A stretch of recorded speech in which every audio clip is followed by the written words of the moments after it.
নবী করিম সাল্লাল্লাহু আলাইহি সাল্লামের প্রতি যদি বেয়াদবি করা হয় সেটা আমল বরবাদ হওয়ার কারণ।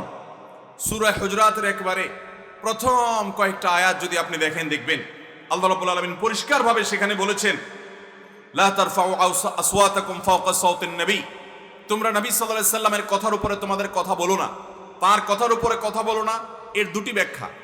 একটি হলো যে নবী সাল্লাল্লাহু আলাইহি সাল্লাম কোনো বিষয়ে সিদ্ধান্ত দিয়েছেন এটা করো, তাহলে তুমি সে ব্যাপারে কোনো পণ্ডিতি করবে না, তুমি এটা করবে।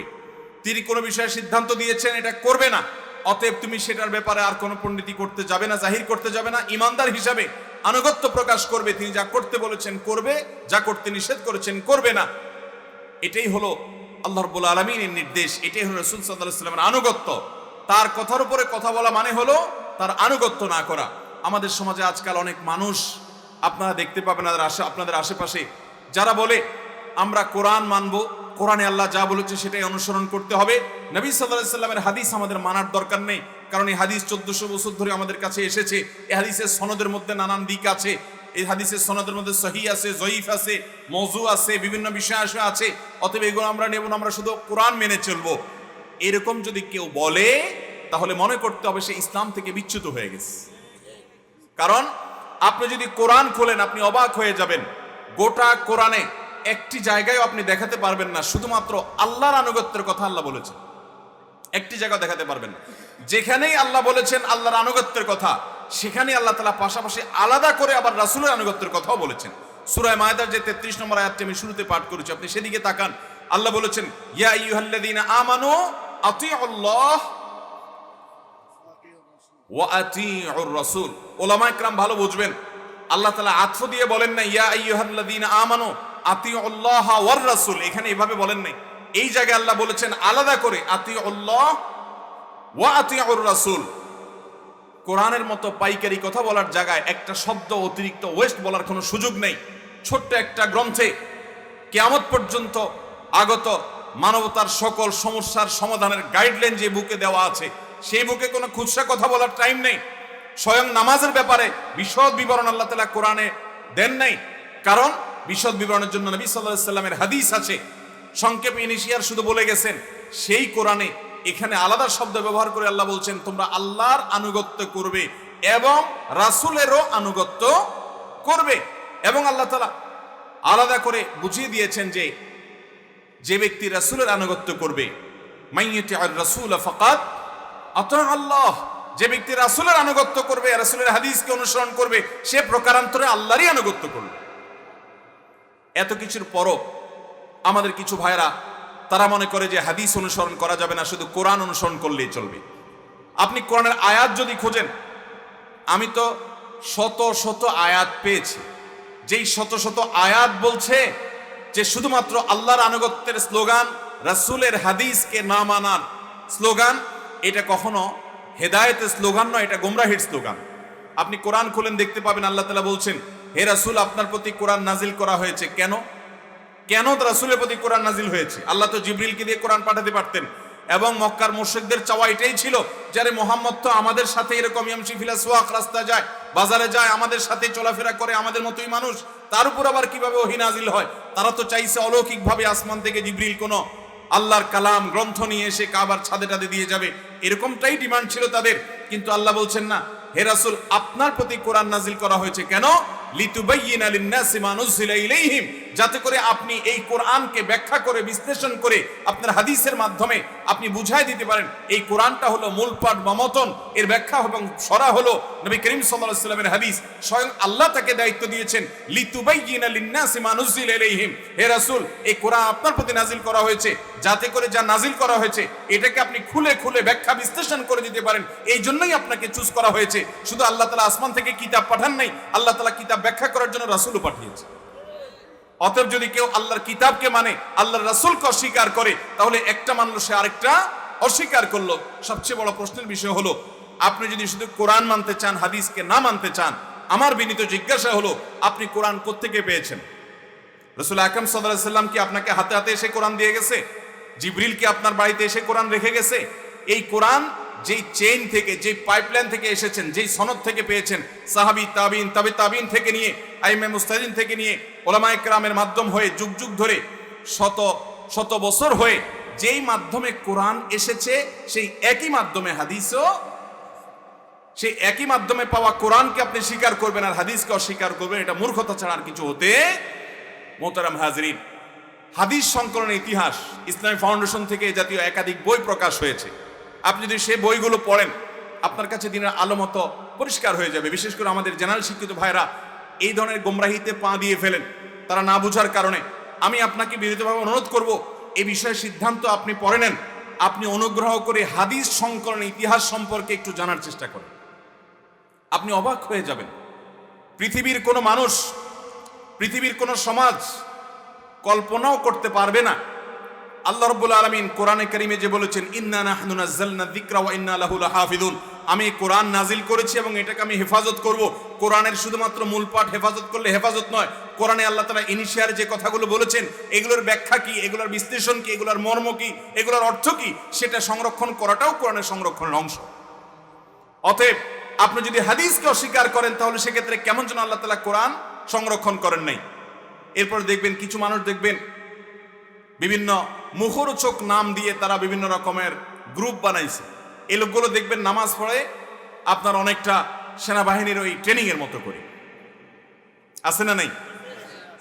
কারণ যখন আপনি হাদিস মানবেন না তখন এবার মন মতো আপনি আয়াতকে ব্যাখ্যা করবেন। একজনে বলবে না নামাজ মানে হলো এরকম, আরেকজন বলবে না নামাজ মানে হলো ওই রকম, আরেকজন বলবে না নামাজ মানে হলো এরকম। কারণ নামাজের বিস্তারিত ব্যাখ্যা তো কোরআনে নাই। আর নামাজের ব্যাখ্যা তো পরের কথা, নামাজের আগে যে আজান দিবেন তার আলোচনাই কোরআনে নেই, আলোচনাই নেই। শুধুমাত্র বলা আছে ইদা নুদি আলিস সালাহ, কিন্তু কাইফিয়াতে নেদা বা আহ্বান কিভাবে হবে নামাজের প্রতি তার ব্যাখ্যা আছে কোথায়? অতএব যদি কেউ হাদিসকে অস্বীকার করে সে কখনো ইসলাম মানতে পারবে? মোহতারাম হাজরিন, এই যে আল্লাহ বলেছেন কোরআন সংরক্ষণ করার দায়িত্ব তিনি নিয়েছেন, কিভাবে সংরক্ষণ করেছেন? দুইটা মিরাকল। কোরআনের মূল পাঠ, কোরআনের যে অ্যারাবিক টেক্সট আল্লাহর কালাম সরাসরি, এটা হেফাজত করার জন্য আল্লাহ তাআলা কিছু বক্ষকে কবুল করেছেন। এটা হেফাজতের জন্য আল্লাহ কিছু বক্ষ কবুল। আপনি পৃথিবীতে আরেকটা বই দেখাতে পারবেন না যে বই পৃথিবীর মানুষের মাঝে 100-200 বছর বেঁচে আছে মানুষের বক্ষ হয়ে।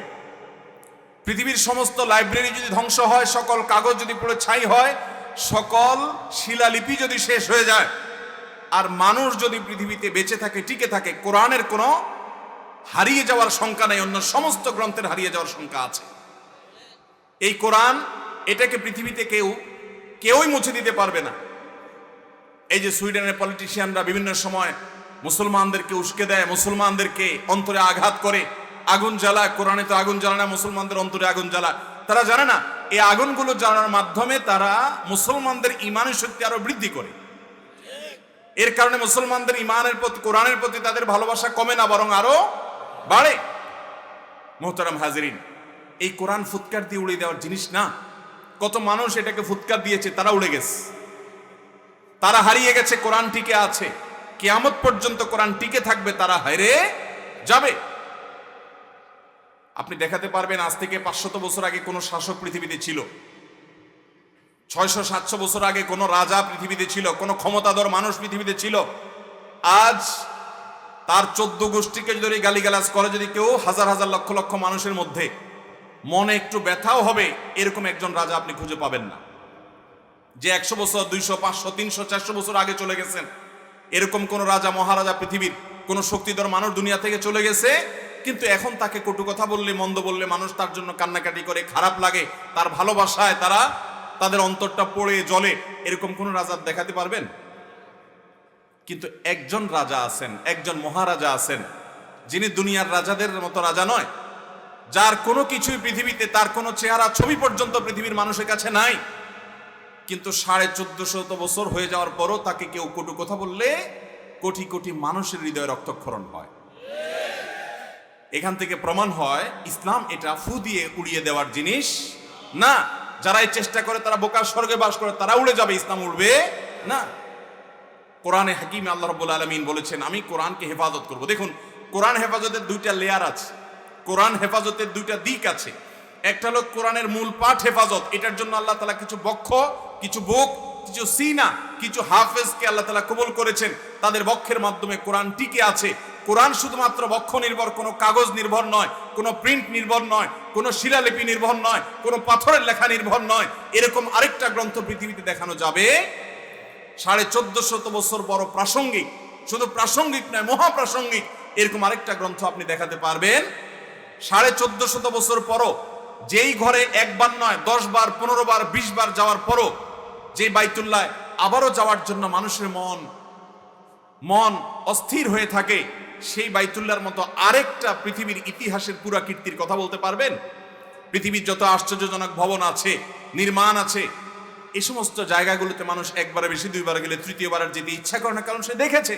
কিন্তু বাইতুল্লাহ শত শত বছর ধরে, হাজার হাজার বছর ধরে, আজকে প্রায় 4500 বছর ধরে, 450 নয় 4500 বছর ধরে সারা বিশ্ব থেকে মানুষ আসছে, যে 50 বার যাচ্ছে, 51তম বারও তার আবারও সে আগের মতো বা আগের চাইতে বেশি আরো আগ্রহ থাকছে।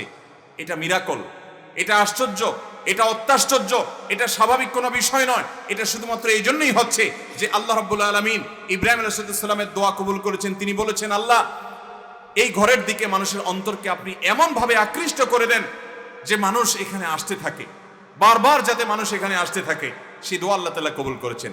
আল্লাহ তাআলা সে দ্বীনের অনুসারী আমাদেরকে করেছেন, আমরা আলহামদুলিল্লাহ বলি। মোহতারাম হাজরিন, তো যেটা বলছিলাম, কোরআনের বাহ্যিক যে রূপ অর্থাৎ মতন, মূল পাঠ, অ্যারাবিক টেক্সট, এটা তো হাফেজদের পক্ষে আল্লাহ হেফাজত করছেন। আর কোরআনের যে ভেতরগত অন্তর্নিহিত মর্ম, ব্যাখ্যা, বিশ্লেষণ, শরহ, এটাকে আল্লাহ তাআলা হেফাজত করবার জন্য এমন কিছু মানুষ পাঠিয়েছেন, যেই মানুষগুলো রিজাল শাস্ত্র নামে একটা শাস্ত্রের জন্ম দিয়েছেন। এই রিজাল শাস্ত্র সম্পর্কে জানার জন্য আমি বিনীতভাবে বলবো, বেশি দূরে যাওয়ার দরকার নাই। ইসলামী ফাউন্ডেশন থেকে প্রকাশিত বই পুস্তকগুলো আপনি কিনেন। হাদিস শাস্ত্রের ইতিবৃত্ত, হাদিস শাস্ত্রের শুরু কিভাবে হয়েছে আপনি জানেন, আপনি অবাক হয়ে যাবেন। শত শত ভলিউম হয়েছে শুধুমাত্র হাজার হাজার লাখো মানুষের জীবনী সংরক্ষণ করবার জন্য। যে মুখ দিয়ে বলেছে ক্বালা রাসূলুল্লাহ, সাথে সাথে মুহাদ্দিসিন ইকরামের শত হাই ভোল্টেজের টর্চ লাইট তার উপরে পড়েছে, তার ভেতর থেকে বাহির সবগুলো চেক করে ফেলেছেন, এক্সরে করে ফেলেছেন, যে এই লোক ক্বালা রাসূলুল্লাহ যে বলেছে, কিভাবে সে বলল, কার কাছ থেকে শুনেছে, অমুকের কাছ থেকে শুনেছে, ভালো কথা, তাহলে তার সাথে তার সাক্ষাৎ কিভাবে হলো, কোন জায়গায় হলো, ভালো কথা সাক্ষাৎ হয়েছে, এই লোকটা সত্যবাদী কিনা, জীবনে কখনো মিথ্যা বলেছে কিনা। ইমাম বুখারী রাহমাতুল্লাহি আলাইহি এক জায়গায় গিয়েছেন, এক ব্যক্তির কাছ থেকে একটা হাদিস সংগ্রহ করবার জন্য বহুদূর পথ হেঁটে গিয়েছেন, অনেক দুর্গম পথ পাড়ি দিয়ে গেছেন, অনেক কষ্ট করে গেছেন। যে দেখছেন লোকটা, তার যে ঘোড়া আছে, ঘোড়াটা ছুটে গেছে, ধরতে পারছে না। তখন একটা খালি ধামা বা সেখানে ঘাস কিছু একটা দিয়ে তাকে ডাকছে। ঘোড়া সেখানে খাবার আছে মনে করে কাছে আসার পরে খপ করে তাকে ধরে ফেলেছে। তাকে ঘাস আর দেয় নাই, ধামা দেখিয়ে শুধুমাত্র তাকে ধরেছে।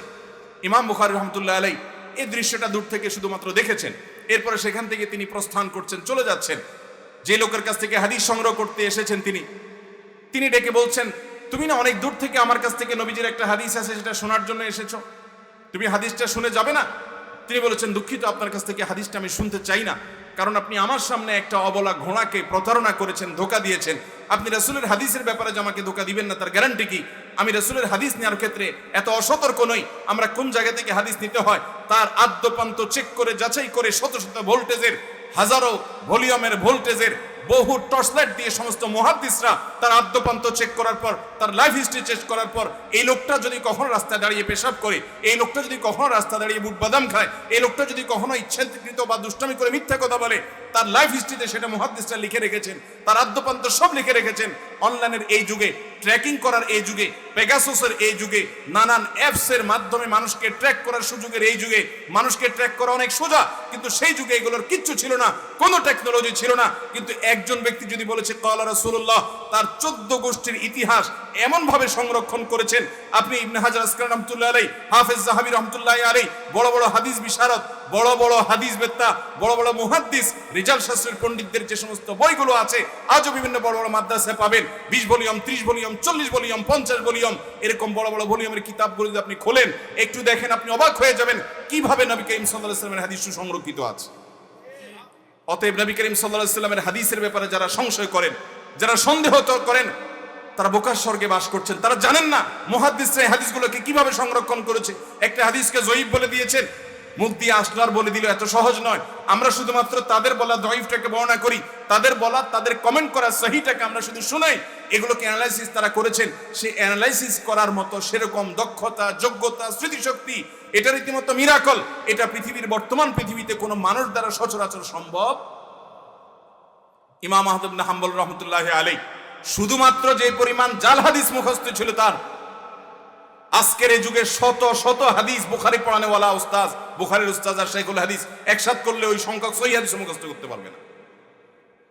ভাইরা আমার, অতএব হাদিস অস্বীকারীদের ফিতনা থেকে আল্লাহ আমাদেরকে বেঁচে থাকার তৌফিক দান করুন। আমি কথাটি এই জন্য বললাম যে আমল বিধ্বংসী বিষয়গুলোর ভিতরে একটা হলো নবী সাল্লাল্লাহু আলাইহি ওয়াসাল্লামের সাথে বেয়াদবি করা। এটার চাইতে বড় বেয়াদবি কি যে নবী সাল্লাল্লাহু আলাইহি ওয়াসাল্লামের হাদিসের প্রামাণ্য থেকে অস্বীকার করে? তার চেয়ে বড় বেয়াদব আর কে? নবীর প্রতি এর চেয়ে বড় বেয়াদব, এর চাইতে বেশি অসভ্যতা প্রদর্শনকারী, নবীর প্রতি শিষ্টাচার বহির্ভূত আচরণকারী এর চেয়ে বড় আর কিছু হতে পারে না। আল্লাহ আমাদের যে সমস্ত ভাইরা বিভ্রান্ত হয়েছেন তাদেরকে হেদায়েতের পথে আসার তৌফিক দান করুন। মোহতারাম হাজরিন, তো নবী সাল্লাল্লাহু আলাইহি ওয়াসাল্লামের প্রতি বেয়াদবির কারণে আল্লাহ তাআলা বলেছেন, যারা নবীর কথার উপরে কথা বলে, আল্লাহ রাব্বুল আলামিন তাদের সম্পর্কে বলেছেন যে তারা যেন এরকম কাজ না করে। এরকম যদি করে, ওয়ালা তাজহারু লাহু বিল কওল কাজহারি বা'দিকুম বা'দা আন তাহবাতা আমালুকুম ওয়া আনতুম লা তাশউরুন।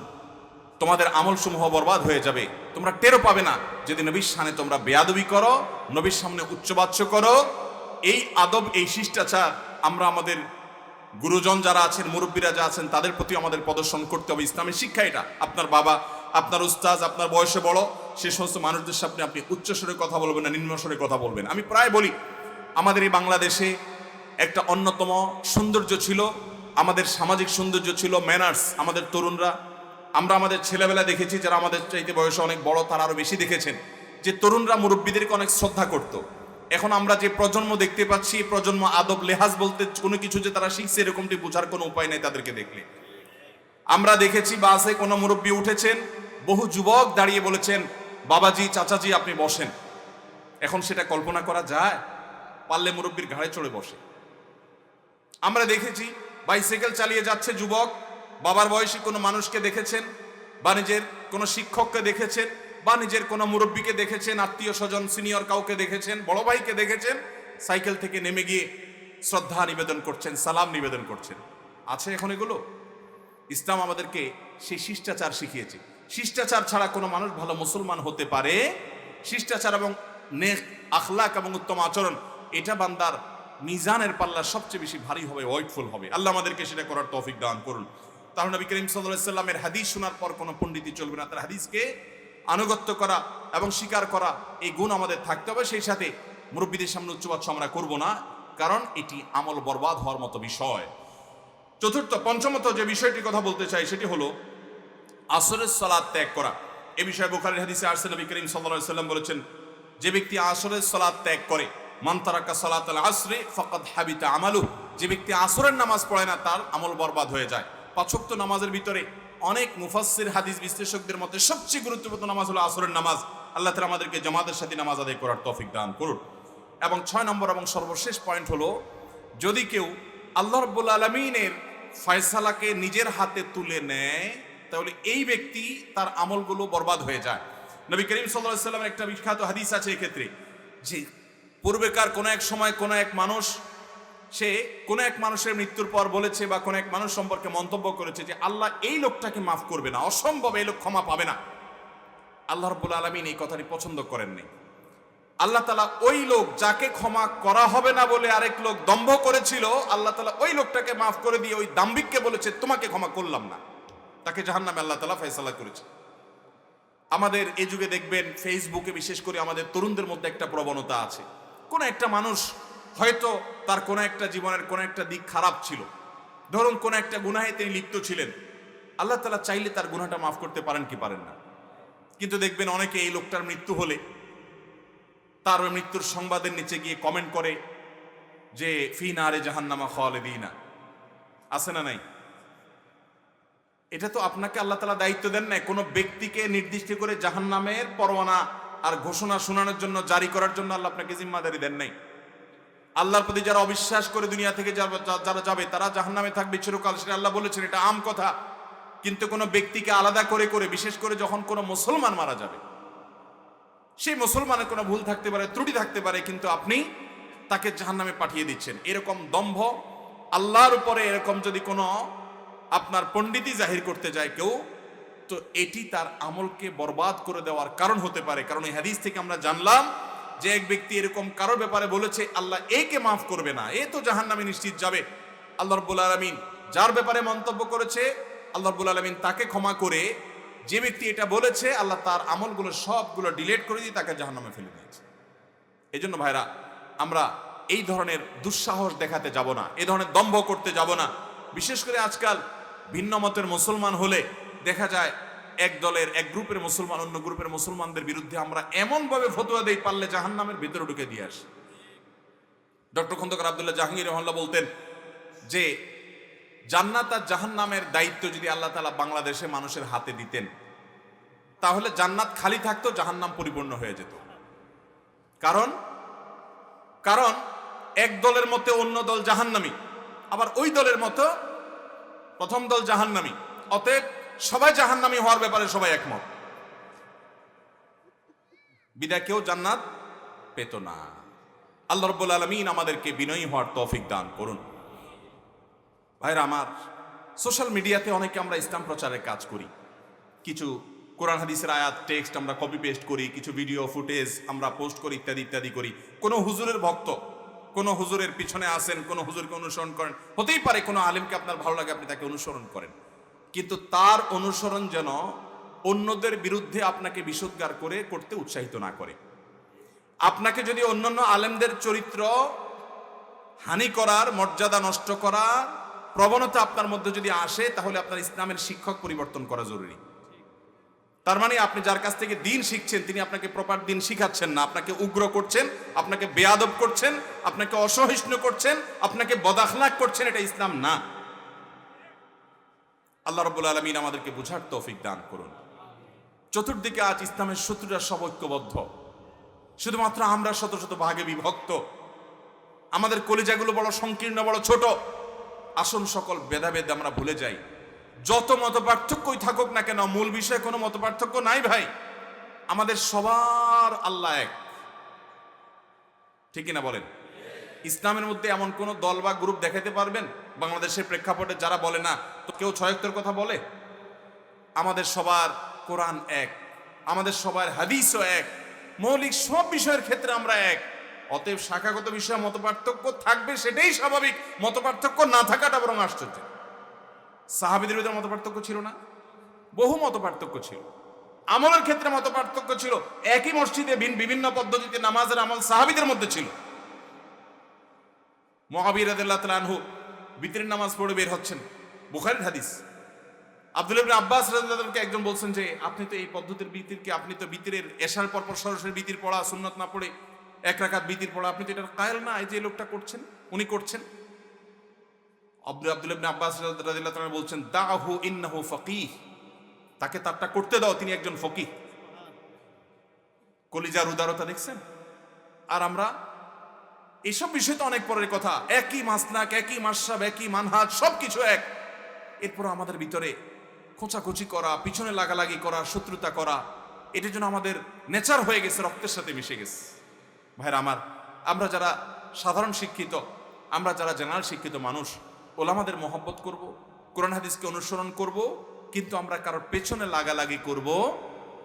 আল্লাহ বলেছেন লা তাদাবারু ওয়ালা তাহাসাদু ওয়ালা তানাজাসু ওয়ালা তাবাগাদু, কারোর বিরুদ্ধে কেউ শত্রুতা করবে না, কারোর বিরুদ্ধে কেউ হিংসা করবে না, কারোর পিছনে কেউ লাগালাগি করবে না, এগুলো নিষেধ।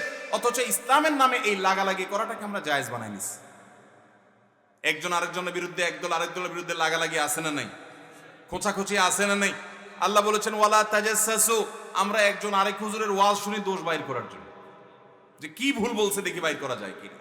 অথচ আল্লাহ বলেছেন ওয়ালা তাজাসসু, তোমরা একজন আরেকজনের পিছে লাগালাগি করিও না।